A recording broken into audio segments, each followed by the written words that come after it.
జగిత్యాల జిల్లా మెట్పల్లి మండలం పెద్దాపూర్ గురుకులంలో విద్యార్థి అనుమానాస్పదంగా మృతి చెందాడు. గురుకులంలో 8వ తరగతి చదువుతున్న గణాదిత్యకు ఫిట్స్ వస్తే ఆసుపత్రికి తీసుకువెళ్లకుండా గురుకులం సిబ్బంది నిర్లక్ష్యం చేశారని, ప్రిన్సిపల్ నిర్లక్ష్యంతోనే తమ బాబు మృతి చెందాడని విద్యార్థి తల్లిదండ్రులు మండిపడుతున్నారు.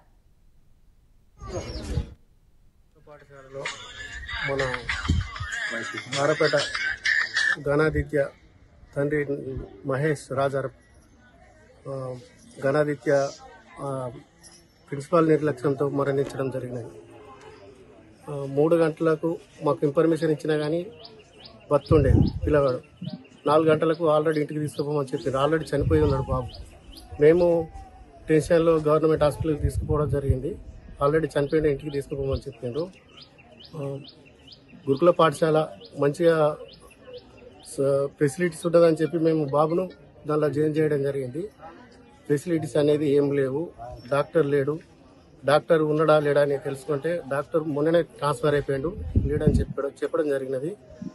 ఇప్పుడు ఈ వ్యవస్థ ఏంటి అనేది నాకు ఎవరికి అర్థం కావటం లేదు. పరిస్థితి ఘోరంగా ఉన్నది. అందరూ శోక సముద్రంలో మునిగిపోయారు. మీ అబ్బాయి ఎక్కడ చదువుతాడు? ఎన్ని గంటలకు ఫోన్ వచ్చింది? పెద్దపూర్ గురుకుల క్యాంపు దాంట్లో అడ్మిట్ అయిండు మా వాడు. అయితే అనుకోకుండా ఏదో అయిందట లోపల.